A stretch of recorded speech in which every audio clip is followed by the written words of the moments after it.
Oi, gente, tudo bem com vocês? Sou eu aqui de novo, professora Aline, na aula de Sociologia. Hoje o nosso tema é Émile Durkheim e a Sociologia como Ciência. Antes, lembrar do recadinho aqui, tem que dar sua presença lá no Classroom, que para isso tem que responder o exercício lá de boinha, tá?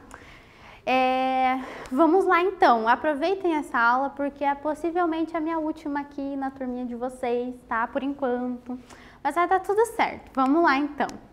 Nas aulas anteriores, nós estudamos Auguste Comte e o positivismo, né? Então, retomando um pouquinho, foi o primeiro sociólogo, quem deu o nome para a disciplina de sociologia. Aí, o positivismo era o método dele, que continuou sendo utilizado nas ciências sociais por muito tempo, e até hoje nós temos autores positivistas. Então, o Comte foi muito importante para a sociologia em si, e teve várias teorias, como a lei dos três estados e etc. E hoje a gente vai para o Durkheim. Então, tem gente que fala Durkheim, tem gente que fala, sei lá, vários outros tipos. Eu ouvi mais vezes Durkheim, é mais fácil para mim, para o meu paranaense sotaque, né? Então, vamos lá. Hoje iniciaremos os estudos sobre Émile Durkheim. Não é Emily, é Émile. Um dos três porquinhos da sociologia, que juntamente com Karl Marx e Max Weber formam os principais clássicos da disciplina.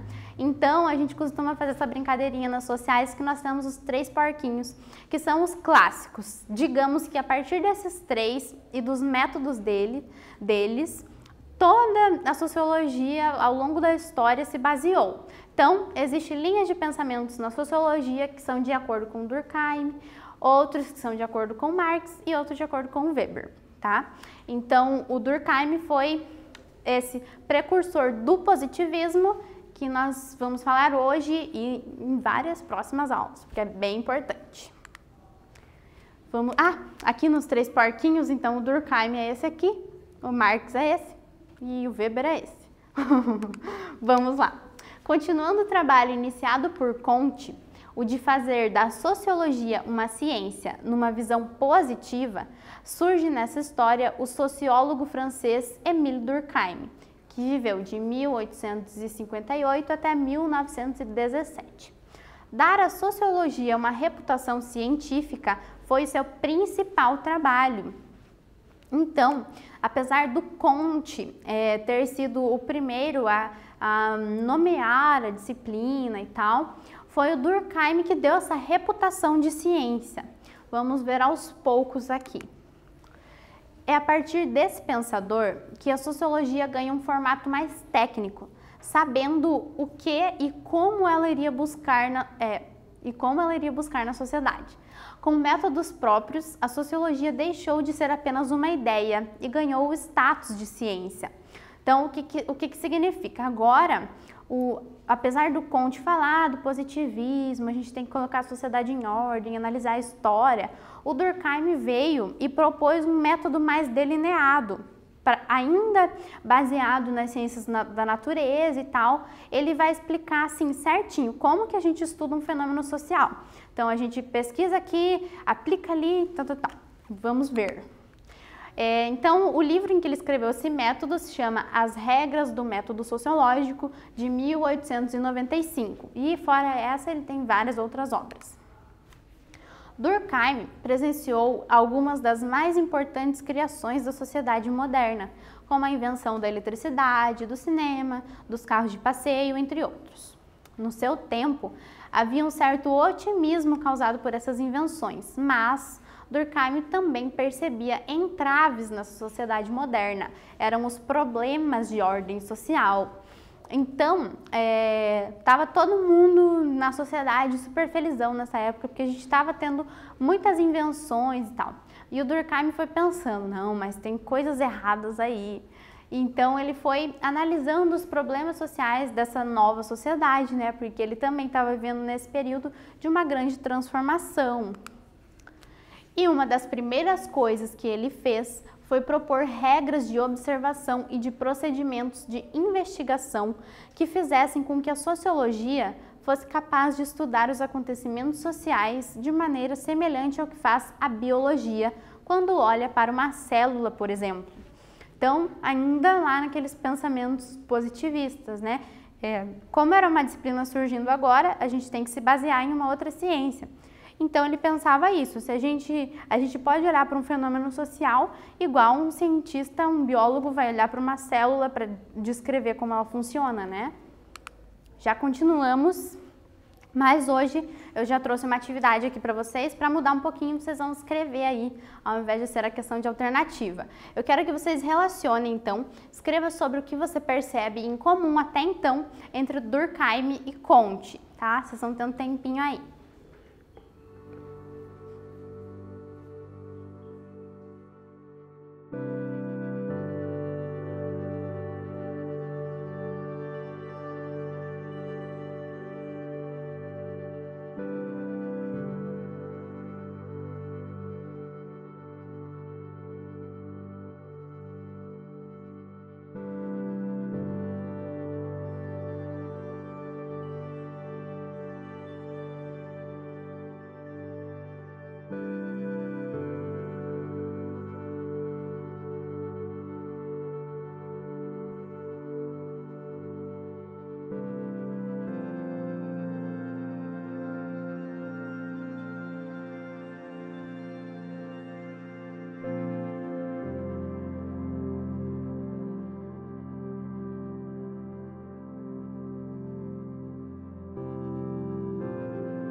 E aí, escreveram um pouquinho, tiraram esse caderno cheio de pó da mochila? Brincadeira, eu sei que vocês estão anotando tudo.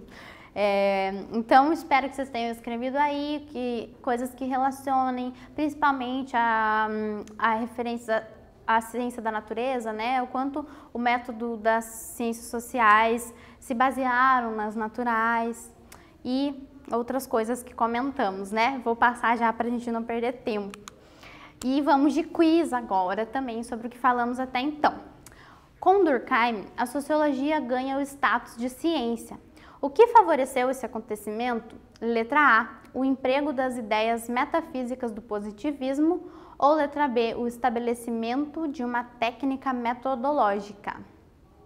Pensem aí.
Resposta certa, letra B, o estabelecimento de uma técnica metodológica. Então, o que favoreceu o status de ciência para a sociologia foi ter uma técnica bem estabelecida, né? Ali vai dizer o emprego das ideias metafísicas do positivismo. Então, teve um emprego do positivismo, mas não tinham ideias metafísicas no positivismo, né?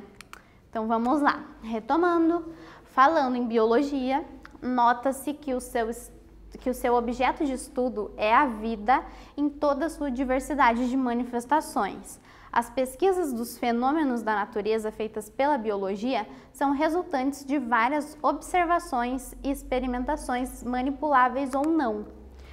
Já para a sociologia, manipular os acontecimentos sociais ou repeti-los é muito difícil.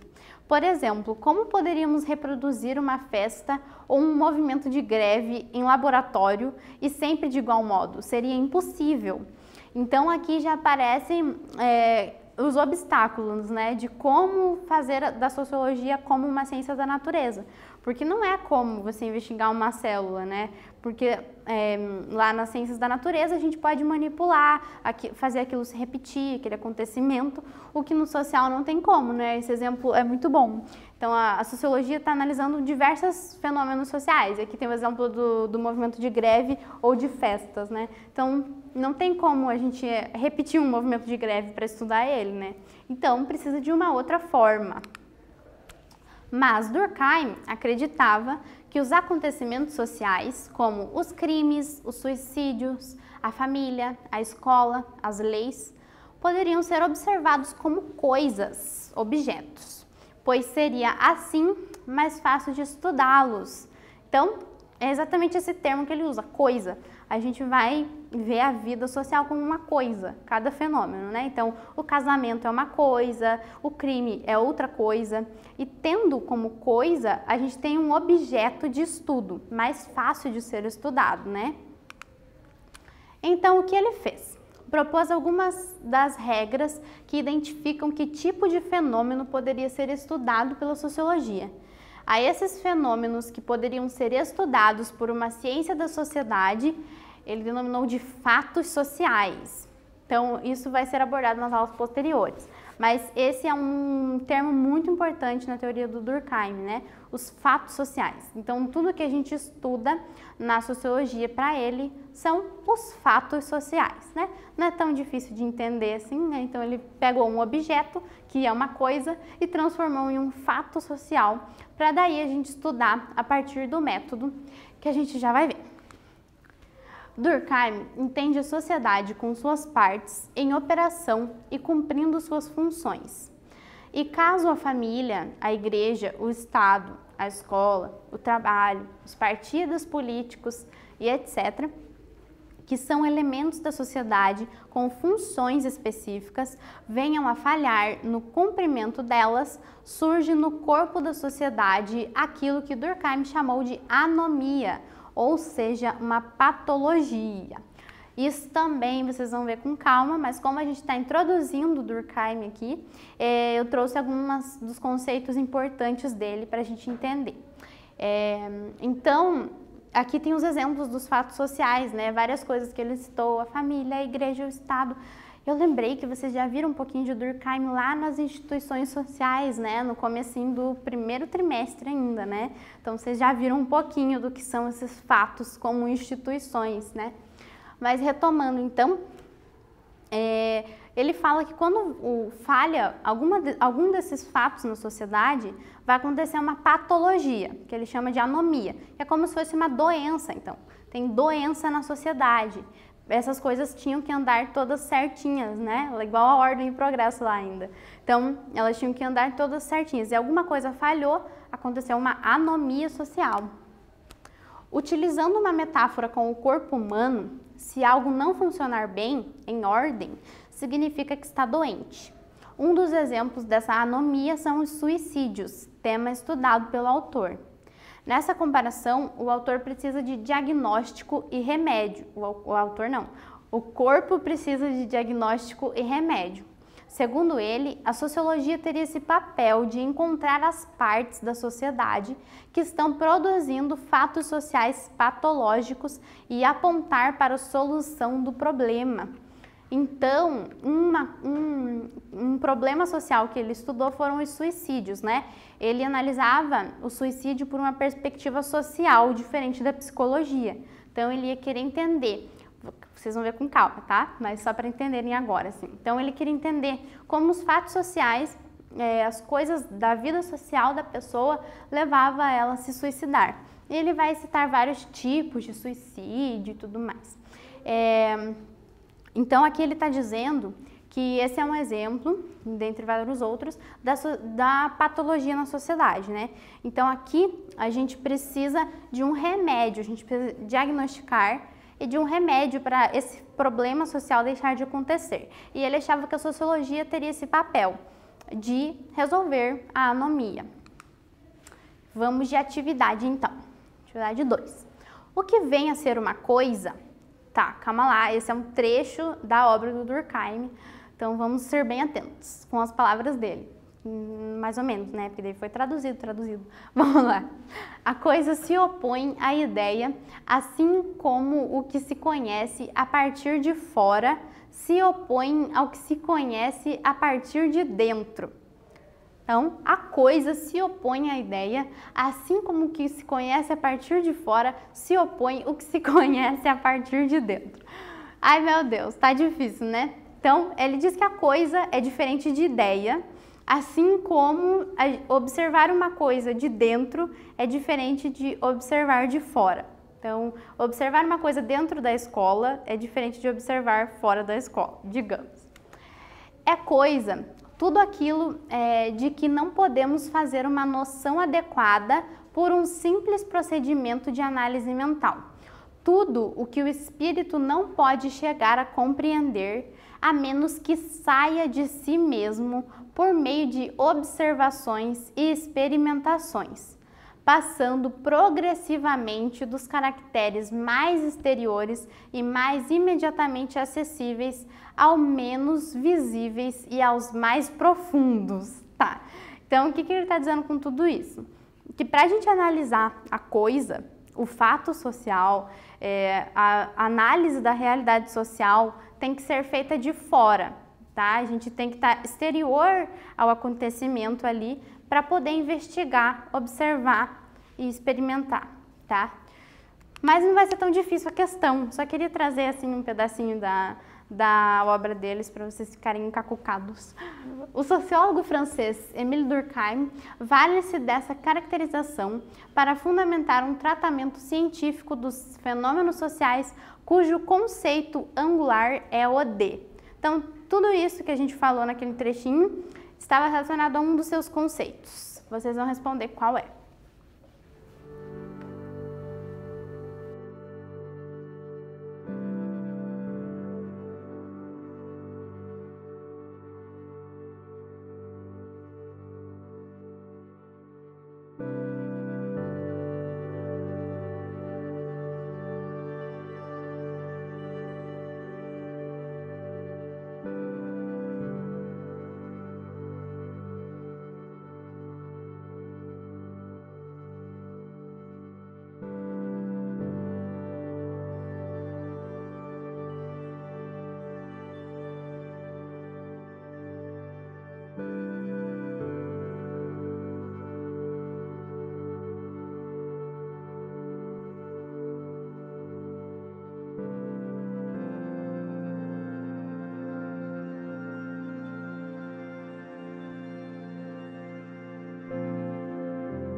Vamos lá, então, do que estava falando, qual era o conceito que estava sendo trabalhado ali. Era a letra D, fato social. Eu meio que até falei durante a explicação, né, que não era para ter falado, mas é bom para ficar bem claro aí para vocês.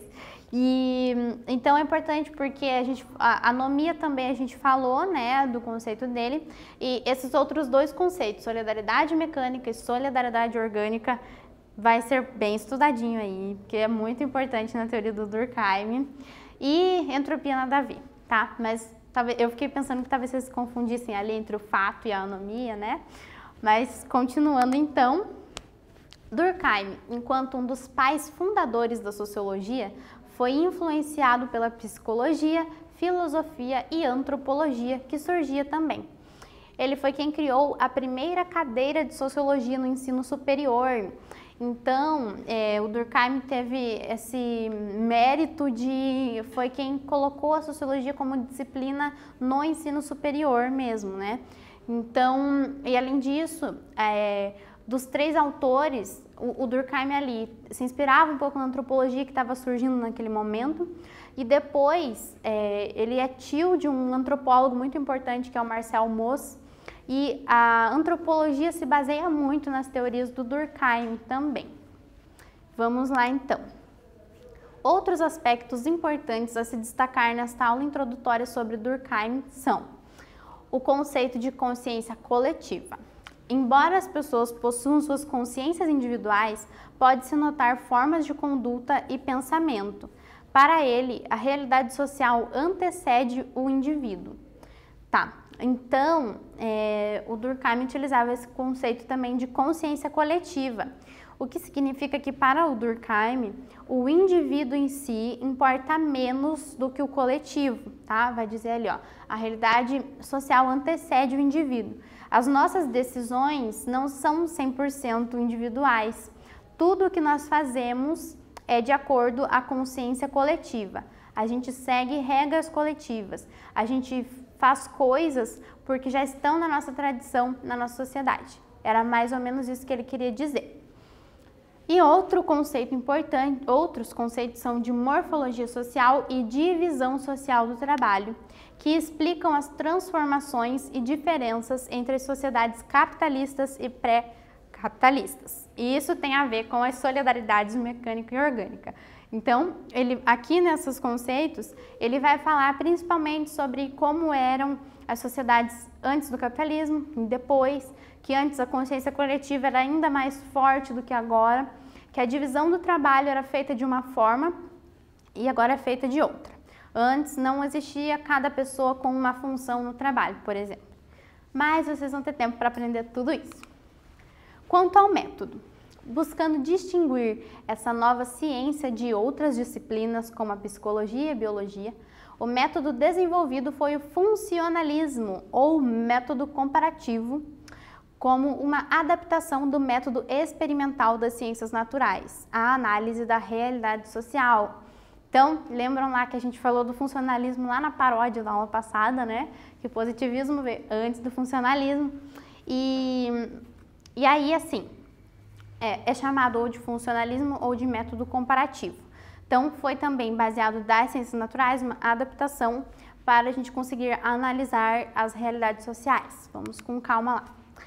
As etapas do método funcionalista são observação do fenômeno, formulação de hipóteses e realização de experiências, objetivando comprovar hipóteses. Assim, segundo Durkheim, a sociologia deveria explicar que os fenômenos sociais são regidos por leis que independem da vontade do indivíduo.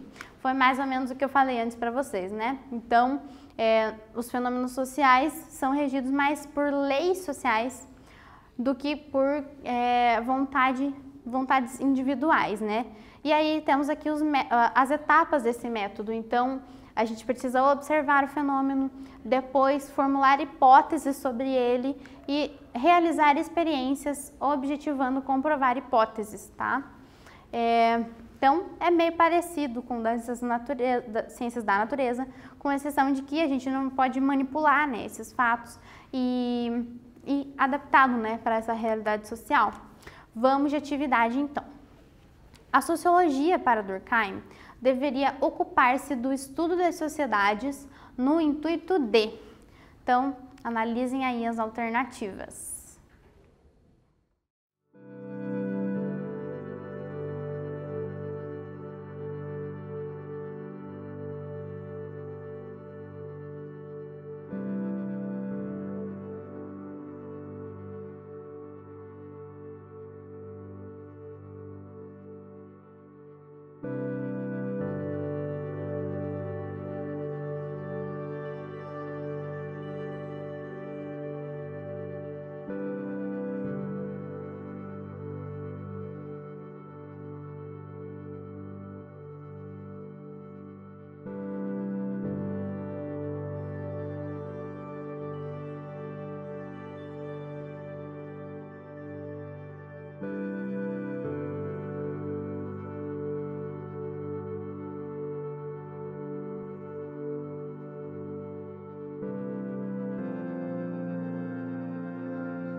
E aí, pessoas, a sociologia deveria ocupar-se do estudo com o intuito de, letra B, entender a fundo os processos sociais que formam a realidade social do homem, atentando principalmente aos aspectos gerais e não aos individuais. Então, foquei bastante nisso para vocês não esquecerem.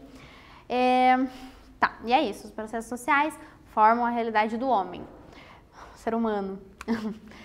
Porque as outras estão erradas. A primeira vai trazer, descobrir e tratar os males humanos, como objetivo a formação de uma raça humana perfeita.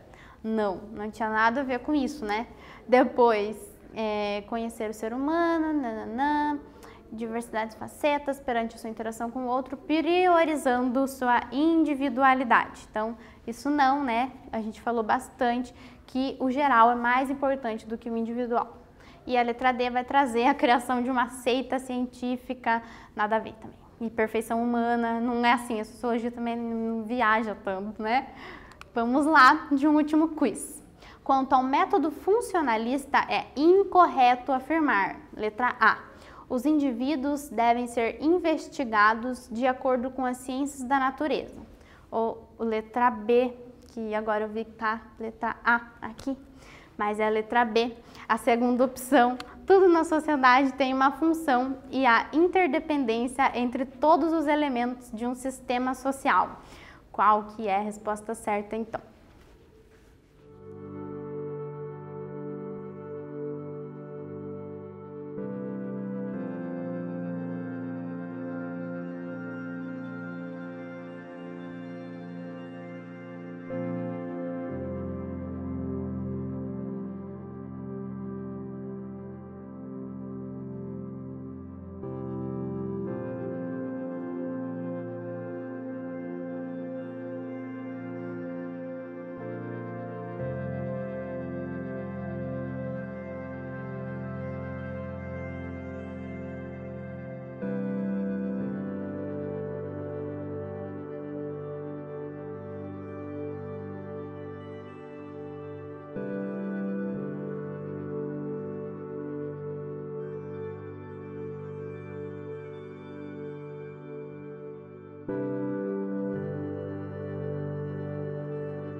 E aí, o que é incorreto quanto ao método funcionalista? Letra A.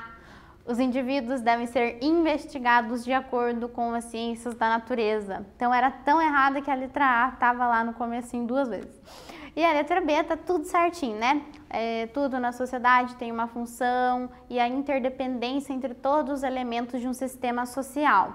Essa letra B vai trazer aqui uma coisa óbvia, que função tem a ver com funcionalismo, né? Então por isso que se chama funcionalismo, porque cada coisa tem uma função tal na sociedade e elas têm uma interdependência, por isso que quando uma coisa falha na sociedade, acontece a anomia, né?